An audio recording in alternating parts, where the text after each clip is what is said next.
In this video, I'm going to share with you the 5 steps that I took to lose 8 kilos in 3 months and to keep them off. Now, what's funny about these 5 steps is that I didn't realize for some of them that I was even following them at the time. It was only in hindsight that I realized that it was those 5 steps that helped me cultivate and sustain healthy habits over time. And especially step number 5 is so crucial, but it also may be surprising to some of you. I was dieting all through my teenage and trying out different diets, but particularly restricting foods and then inevitably binging on them. So if that sounds anything like you, then this video is for you. I'm Katerina, and just a quick disclaimer, if you are concerned for your health or if you are showing signs and symptoms of an eating disorder, I urge you to seek medical advice from your trusted medical professionals, such as your doctor. I've also placed the website address of the Butterfly Foundation, which provides information and resources on this topic in the description box below. Now let's get started. Step number 1 is mindset. Now I've got a whole video on the 3 simple mindset shifts for weight loss, but I would like to mention that mindset is really the first step. It comes before you take action. So you need to set your intention and your purpose and your goals very, very clearly. And one thing is very important, and that's to realize that change is inevitable. So it's inevitable that you are going to change your behaviors. And that is necessary because we know the definition of insanity, right? We know that if we do the same thing all over and over again and expect a different outcome, that is insane. We need to change something. But often what we, myself included, associate with change is that it's painful and effortful. And yes, it does take effort and focus, but what if you could consider that change as celebrating that you are prioritizing yourself and your health, that you are worth it, that you are going to prioritize yourself. And the other thing is you need to be very specific when it comes to setting your goal. So I was set on losing 7 kilos actually, but I ended up losing 8 to fit into a dress at my dear friend's wedding. And I was very determined. So I'm wondering, how determined are you? And what is your specific goal? What stands behind the number on the scales that you're trying to achieve? Is it because you want to feel a certain way or look a certain way or fit into old clothes again? Just keep that goal front of mind. Step number 2, and this is really how I did it. That was the first sort of thing I literally thought about, and that was a very conscious step for me, and that was cutting out processed sugars as much as possible. And I did that gradually. So I remember at the time my breakfast was oats with milk and banana, and I had dried sugary fruits on there and honey and probably a bit of flavored yogurt. So I cut all of that down to just having oats with milk, cinnamon and banana, just having the natural sugar from the banana. Even though today my breakfast is more elaborate than that, but even today, I don't have any processed sugars in there, but I have nuts and blueberries and seeds and natural yogurt on top of that. But this is what I did at the time, and it really made a difference. And that came off the back of a big binge that I had. One weekend, I had made this beautiful no-bake cheesecake. It was full of sugar because I think it had condensed milk in it. It was so delicious. And I ended up eating the whole cake in probably that weekend, and I was so shocked at myself for the fact that I could eat this much sugar and that I was basically addicted. I could not stop.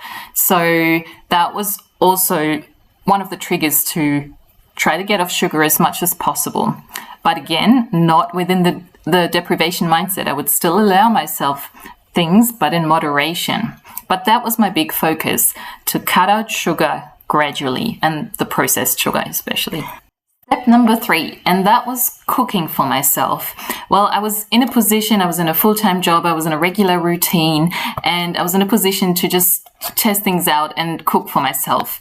And I hadn't really done much cooking for myself because I'm not a very passionate cook, and someone had given me this cookbook.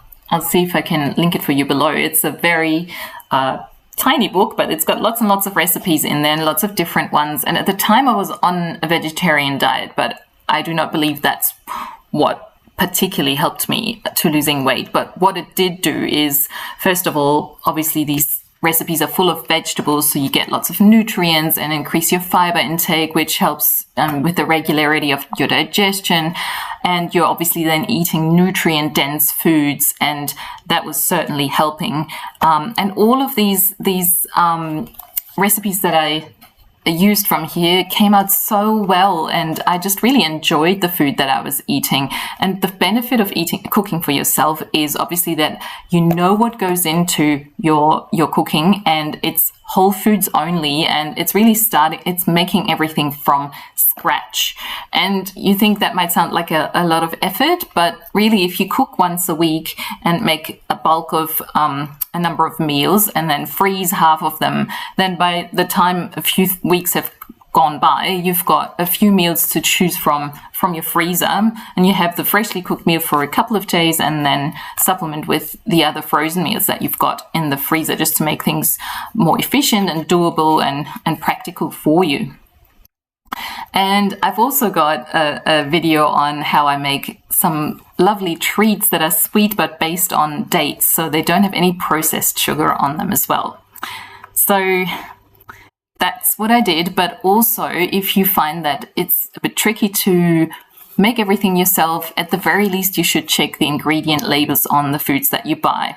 So if it's got lots and lots of different ingredients, and particularly ingredients that you don't know, and particularly numbers, I try to avoid them.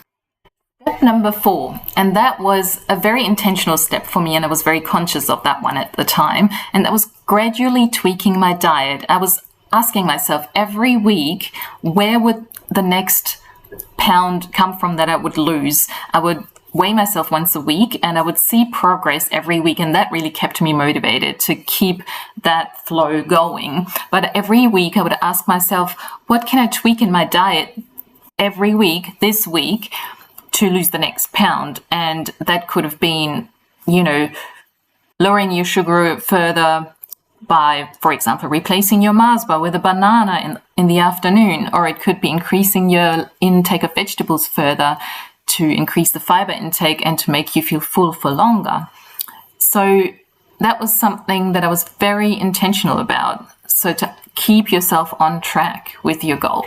Step number 5, and this is probably the step that I really wasn't conscious of at the time, and that was that I was in a very predictable routine, and our body loves that. So I was in a 9-to-5 job, I was living in Canberra, I was working in the public service, I was really in a low stress environment, and it helped me absolutely focus on my weight loss journey. And I was no longer a rushing woman, which is something I talk about in other videos, but particularly I talk about that syndrome in the number 1 weight loss hack I wish I knew about sooner. When you're in fight and flight mode, when you're under chronic stress, you are more likely to eat sugar because your body will live off the sugar. It's the most readily available source of energy for you. So to make yourself less addicted to sugar, if you are, this is the quickest and best way to do it, is to lower your stress levels. So I was in this really predictable routine, and this was really about keeping my circadian rhythm going. So waking up at a certain time, going to bed at a certain time, having this predictable starting work at a certain time, finishing work at a certain time, and really not having a very stressful life in general was very, very helpful. But of course, if you're someone who works shifts and, has different shifts at different times, what I found in my current job, every so often I've been helping out with night sessions, group sessions with a colleague, and I would get home late. But what I did is I would prep my meals for a couple of days so that I wouldn't need to do the prepping or the packing my meals. Literally, they're ready to go in the fridge. I wouldn't have to do that the night that I come home late, so that I still have some time to unwind and get myself to bed at the time that I usually go to bed. So really keeping your routines predictable is one of the most important things you can do on your weight loss journey. So these are the 5 steps that I wanted to share with you. I hope it's been helpful. Please let me know what your key takeaway was from this video, and thank you so much for coming on this journey with me. I'll see you in the next video.